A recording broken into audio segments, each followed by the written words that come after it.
Né? Histórias do meu melhor amigo Jesus. E nessa noite nós vamos conversar um pouco sobre a parábola do trigo e do joio. Então, eu convido os irmãos, fazendo o favor, a abrirem suas Bíblias no Evangelho de Mateus, no capítulo 13. Nós vamos ler do versículo 24 até o versículo 30. Como usual, a minha versão é NVT. Ok? Todos acharam?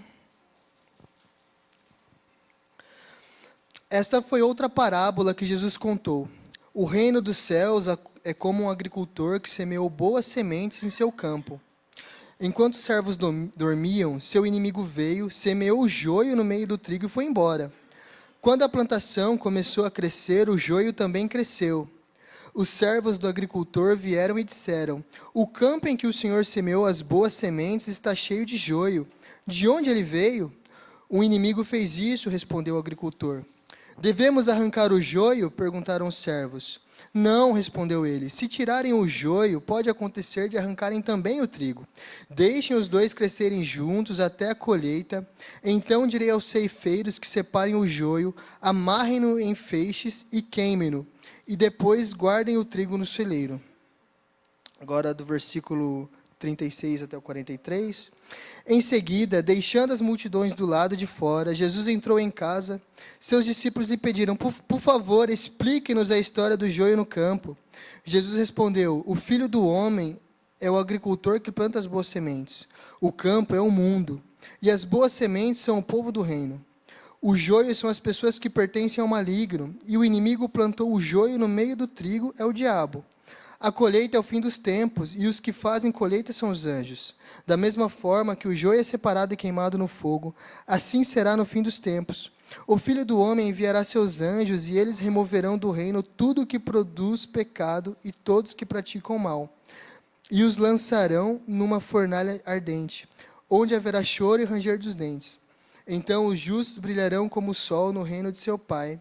Quem é capaz de ouvir, ouça com atenção. Vamos orar? Senhor Deus e Pai, te agradecemos por este culto, Senhor Deus, te agradecemos por esse dia, Pai. Te agradecemos porque o Senhor tem nos sustentado até aqui e clamamos, Senhor Deus, que o Teu Espírito Santo possa nos capacitar, Senhor Deus, a entender a sua mensagem, Senhor Deus, e que todos nós possamos sair daqui, Senhor Deus, com uma consciência mais aprimorada, Senhor Deus, de quem o Senhor é e da sua vontade em nossas vidas, Senhor Deus. Nos capacite, nos abençoe, Senhor Deus, em nome de seu Filho Jesus Cristo. Amém. A parábola do joio e do trigo, ela é um pouco controversa, bastante controversa, né? Ela usa uma linguagem de agricultura que era bem comum naquele tempo, né? E dentro dessa parábola, ela traz aquilo que é base do alimento do povo daquele tempo, que é o trigo, né? O trigo utilizado para fazer pão, utilizado para fazer massas, né? Mas naquele tempo mais pão e farinha, enfim. Então, é algo que o povo conhece muito bem. As plantações de trigo são algo que fazem parte da realidade daquelas pessoas. O joio também, porque o joio, né, era comum haver infestações de joio no meio do trigo, porque as sementes elas são muito parecidas, mas tem e não apenas isso. Além das sementes também serem parecidas, e por isso existia a contaminação, porque era de difícil distinção entre elas, durante a sua fase jovem, as plantas também são muito parecidas, né? Então, essa situação onde se encontrava uma plantação de trigo empesteada de joio, não era uma realidade fora do comum para eles. A grande estranheza seria se, de repente, um senhor com uma plantação de trigo olhasse para a plantação e não tivesse nada de joio. Isso seria a grande estranheza da época, porque era uma situação que era natural a eles, né? Mas Jesus usa dessa figura de linguagem para explicar sobre o reino de Deus, sobre o reino dos céus. E a partir disso, Jesus ele traz esse ensino para o povo, que não entende. Se o povo não entende, se os discípulos não entenderam, quanto mais o povo, né? E Jesus depois tem que explicar de novo. E às vezes eu tenho a impressão, eu já disse isso uma vez, que quando os discípulos eles faziam alguma resposta para alguma pergunta a Jesus, Jesus esperava fundo, sabe, tipo, daquela segurada. Poxa, estou explicando. Vocês estão comigo há tanto tempo e vocês não conseguem entender, né? E Jesus, na sua paciência, ele explica o que cada palavra, ou que cada ilustração ela simboliza. E a primeira ilustração que Jesus traz é que o campo, ele representa o mundo. O mundo como algo criado por Deus, o mundo como algo feito com amor, com perfeição. O relato de Gênesis traz que tudo aquilo que Deus faz é muito bom. Então, Jesus traz essa imagem do mundo como algo idealizado por Deus, como algo bom, como algo proveniente de vida. E a imagem do trigo ela é muito forte, porque ela é proveniente, ela é algo que provê vida, que provê sustento. Então, Jesus ele traz essa imagem do mundo como algo bom, como algo que nutre a vida. Só que nesse mundo que é bom, nesse mundo onde o solo é bom, porque o solo arado ele é preparado, né? Ele é arado, ele recebe um tratamento para que as sementes elas sejam lançadas. Então, nesse solo bom, que recebe boas sementes, vem um inimigo e joga sementes ruins, que são o joio. O que Jesus está explicando ao povo é que, olha, nesse reino dos céus que se manifesta, que já chegou, porque a grande mensagem era que Jesus está inaugurando esse reino, é que esse reino que é bom, que é um reino de amor e que testemunha sobre esse Deus que faz milagres e maravilhas, é que ainda assim esse mundo vive um conflito entre o bem e entre um inimigo, que também é um inimigo das nossas almas, e que prepara artimanhas e armadilhas e que transforma esse mundo bom em um mundo perigoso, porque esse mundo jaz do maligno. Então esse mundo vive em constante conflito. Um conflito entre os filhos de Deus, as boas sementes, e um mundo onde tem todo tipo de perversidade, todo tipo de pecado, onde as estruturas desse mundo também são más, onde a ideologia desse mundo e o que esse mundo oferece é perigoso. São coisas que afetam a nossa vida e oferecem perigo às nossas almas. Então esse mundo onde nós vivemos, ele tem uma presença de um inimigo, que ele é mau, perverso, e ele é atuante nesse mundo.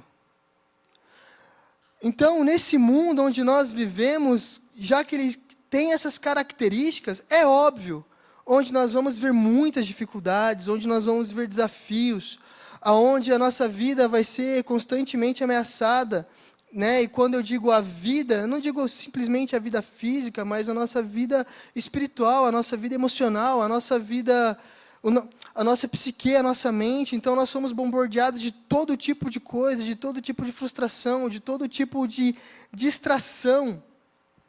Esse é o mundo em que nós vivemos, né? Esse mundo com todas as suas características sociais, econômicas, com todas as suas desigualdades. O mundo onde nós vivemos é um mundo conflituoso. Logo, nós, como igreja instaurada, também vivemos os nossos dilemas, vivemos alguns conflitos. Mas nós, como boas sementes, temos um dever. De enquanto estivermos nesse mundo que é mau, mas nós testemunharmos sobre esse reino de Deus, que é algo bom, que é algo que destoa desse mundo. Então esse mundo mau que se contrapõe tem que ver em nós, na igreja, esse testemunho vivo desse Deus que é bom, desse Deus de amor. Porque o joio, ele está lá, entende? E não tem como ser arrancado. Então cabe a nós, como igreja, e quando eu digo isso, não estou querendo dizer que há joio aqui, mas eu estou querendo dizer que existe uma realidade onde nós, identificados como boas sementes, colocados nessa terra, temos o dever de dar bom testemunho sobre esse reino de Deus, para que o mundo que está totalmente perdido, e são maioria, porque se fosse pouco joio, talvez até desse para tirar. Mas o joio é muita quantidade. Tirar o trigo tirar o joio e arrancar o trigo. Mas nós, nessa característica de trigo, nós temos que testemunhar sobre esse Deus. Em Tessalonicenses 5, 10 e 11 diz: Cristo morreu por nós para que, quer estejamos despertos, quer estejamos dormindo, vivemos com Ele para sempre. Portanto, animem e edifiquem uns aos outros como tem feito. Nós que estamos despertos, temos o dever de levarmos a nossa vida como se o tempo todo Cristo estivesse conosco. Porque Ele está conosco, o Espírito Santo faz morada em nossos corações. Então, o testemunho que nós devemos ter nas nossas vidas, a disposição de vida de testemunhar sobre esse Deus ainda no mundo mal, e termos a maturidade para entendermos que nós vamos conviver com a maldade nesse mundo, e muitas vezes vamos nos sentir injustiçados, né? Porque dentro dessa concepção, se nós formos levar agora apenas para o lado agrícola, era a prática comum. Um inimigo ele jogar joio no campo de trigo de um outro agricultor. Porque o joio ele pode ser contaminado com fungo e ele causa intoxicação. Então a reputação desse agricultor ela iria cair, o preço do seu trigo ninguém ia querer pagar, e com o tempo ele perderia o seu campo. E provavelmente quem compraria o campo era o cara que jogou o joio lá. Então, nesse mundo nós vamos conviver com infinidades de injustiças. Alguns vão ser um pouco mais injustiçados, outros menos injustiçados. Mas todo mundo, em algum grau, vai viver algum tipo de injustiça. Mas isso nos lembra que termos essa consciência nos faz termos uma fé madura, para que consigamos ter uma vida que não seja com aquela projeção onde é um arco-íris e tudo vai dar certo sempre. Não. Nós vamos ter que lidar com joio, nós vamos ter que lidar com injustiças, nós vamos viver pressionados nesse mundo, muitas vezes, mas nós devemos ter uma maturidade para termos a compreensão que a nossa fé ela não é pautada nessa expectativa de uma vida sem problemas e como se nós não vivêssemos nessa realidade que é distorcida pelo pecado. Então, a parábola do trigo e do joio, ela nos incentiva, ela nos ensina a ter uma fé mais madura. Mas ela também nos ensina que a colheita ela cabe apenas a Deus. A Deus cabe a colheita. Porque quem vai realizar a ceifa são os anjos, e quem vai dar o veredito final é o próprio Deus. Então isso me lembra que nosso Deus é um Deus paciente e justo. Isso me lembra a não olhar para mim mesmo como o trigo perfeito, onde todos os outros são joios, ou todo mundo é joio, menos eu. Isso me leva a ter uma fé mais humilde, isso me leva a ter uma paciência maior com o outro. Porque, levando em conta que o joio é todo aquele que não aceitou a Cristo como o Senhor e Salvador, eu também já fui joio, né? Todos aqui já foram joio em algum momento, e graças a Deus, quero acreditar que todos são trigo, né? Mas isso me leva a ter uma fé mais humilde. Porque quando eu começo a olhar tanto para o outro, fulano é joio, ciclano fez tal coisa, cara, e você? E eu? Talvez o nosso senso de justiça sobre nós mesmos esteja muito fraco, entende? Talvez a gente devesse olhar para nós mesmos com a mesma exigência que a gente olha para o outro. né? Mas a gente tem essa tendência a sermos misericordiosos com nós mesmos, né? E a sermos demasiadamente justos para com o outro. Mas a parábola do joio e do trigo, ela nos traz essa lembrança que quem faz a colheita é Deus. Quem faz a distinção é Deus. Não cabe a mim fazer, não cabe a mim julgar. O que cabe a mim? Testemunhar em amor, continuar orando pelo outro, continuar intercedendo, continuar buscando edificar outra pessoa, para que como igreja nós consigamos edificar uns aos outros, para que como igreja consigamos e tenhamos poder, mediante o Espírito Santo agindo em nós, a testemunhar no mundo lá fora, que está constantemente em luta e constantemente sendo distorcido pela realidade do pecado, né? Porque se nós não tivermos essa visão de que nós não temos o direito de exercer esse juízo, não estou falando que nós temos que ser coniventes com o pecado, não estou dizendo isso, mas que nós temos que afastar o pecado, mas trazer o pecador, sabe? Nós não devemos afastar os dois, mas o nosso olhar tem que ser um olhar de misericórdia. O nosso olhar, a nossa intenção tem que ser uma intenção que traz para perto. Senão, se a gente ter uma visão onde só eu sou o trigo, eu vou me pegar numa realidade onde a minha fé vai ser totalmente uma fé fantasiosa e religiosa, aonde o correto sempre sou eu, ninguém mais tem razão, aonde todo mundo vai para o inferno, só eu vou para o céu.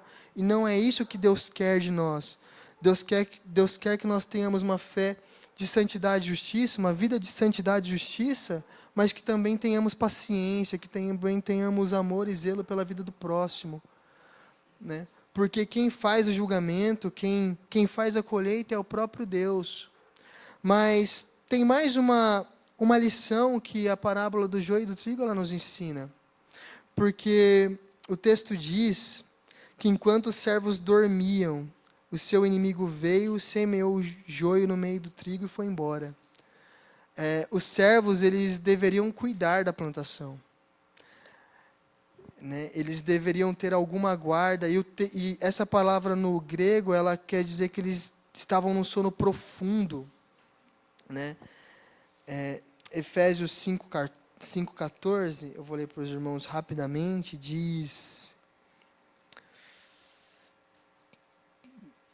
pois a luz torna visíveis todas as coisas. Por isso diz: desperte você que dorme, levante-se dentre os mortos e Cristo o iluminará.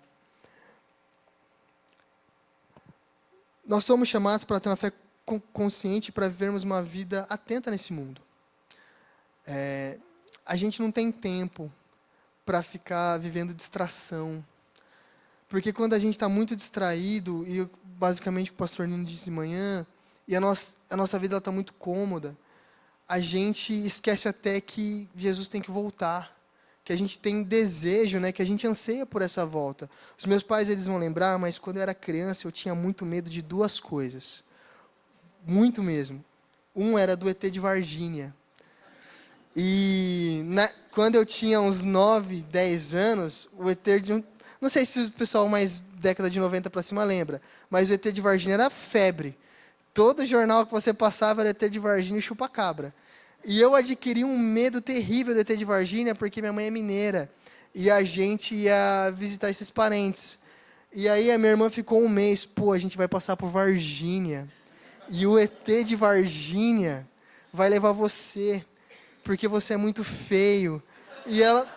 Cara, e a minha irmã colocava um pânico tão grande com isso. E o meu segundo medo era Jesus voltar.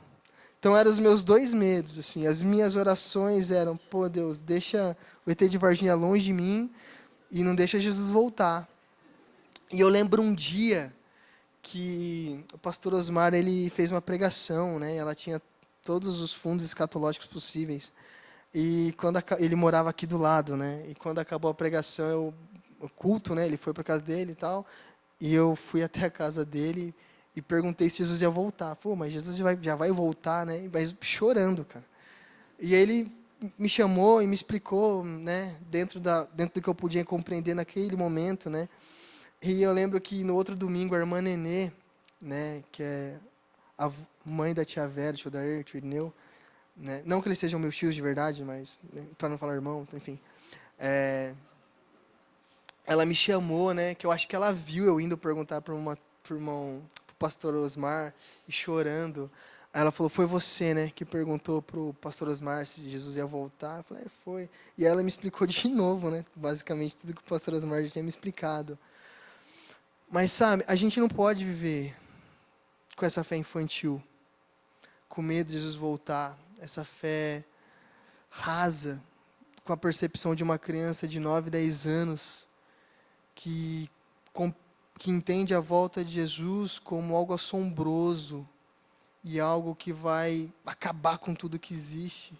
Não, a gente tem que ter a percepção da volta de Cristo como a consumação de todas as coisas, como o fim de todo o pecado e de tudo aquilo que nos causa dor e que nos machuca. Porque a volta de Cristo, ela é literalmente isso, é onde todo o pecado, onde todo o mal, onde todo o joio, ele vai ser arrancado e lançado fora. E para os que são filhos e filhas de Deus, é a glória eterna, é viver a esperança que nós esperamos agora. Tem algo melhor do que viver aquilo que te traz esperança no pior dia da sua vida, no dia de mais sombra, no dia de mais terror, no que te causa mais dor. E aquilo que aquece o seu coração a tal ponto de você conseguir respirar fundo, tomar o fôlego e continuar de novo. Isso é o que a volta de Cristo ela simboliza. É o fim de toda sombra, de qualquer desespero e de qualquer dor que um dia possa vir a reinar novamente ou que um dia te causou. É a total restauração de tudo que foi criado. A Bíblia diz que a natureza geme, esperando ansiosamente para que toda a criação ela seja restaurada. O mundo padece. O mundo padece como se fosse uma bomba relógio, contando o tempo, os dias, os segundos, para que Cristo ele volte e restaure todas as coisas. Inclusive eu e você, porque por mais que nós sejamos filhos e filhas de Deus, nós sabemos o que existe no nosso coração. Nós sabemos as nossas dores, os nossos traumas, e tem traumas que nem nós mesmos sabemos. Mas a volta de Cristo, a restauração plena e completa, viver na glória com o Pai, desfrutando de fato dessa esperança que hoje nos alimenta a alma, não tem nada melhor que isso. Então, a parábola do joio e do trigo, ela é uma mensagem de esperança. Uma mensagem de esperança e que nos convida a crer em Jesus, a crer nele como justo juiz, um papel que nenhum de nós podemos executar aqui. Porque nenhum de nós somos justos, nem de nós mesmos, né? Em casa, minha esposa que manda, né? E mesmo assim ela não é justa comigo. Né? Mas o que eu estou querendo dizer, irmãos, é que esse papel não nos cabe. Justo, juiz, só Jesus. E nós, como igreja, temos o dever de testemunhar esse amor. Para que as pessoas que muitas vezes nós olhamos com esse olhar de joio, eles possam virar trigo, mediante o nosso testemunho de amor, mediante nossos atos de misericórdia. E esse é o convite que nos faz, a crer num Deus que um dia Ele vai voltar, e que o mundo, a criação, né, quando eu digo mundo, a criação, ela espera ansiosamente. E nós devemos ter essa mesma expectativa, para que quando Ele voltar, nós como igreja sejamos arrebatados, nós sejamos restaurados, e que possamos viver plenamente essa esperança que é Jesus Cristo em nossas vidas.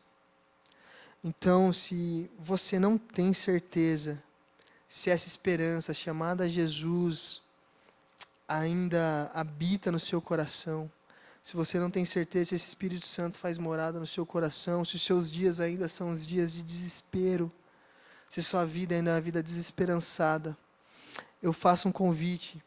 enquanto a equipe de louvor ela sobe e canta a última música, eu faço um convite para que você repense sua vida, repense as suas atitudes, repense a forma como você tem olhado para você, para dentro do seu coração, e que você possa de fato, em uma oração simples e silenciosa, aí no seu banco, se comprometer a ter uma vida onde Jesus Cristo seja o rei dela, onde Ele seja o Senhor e Salvador da sua vida, e que toda a disposição do seu ser possa passar pela pessoa de Cristo, e que você reconheça que existe um Deus, que Ele é soberano, em nome de Jesus Cristo.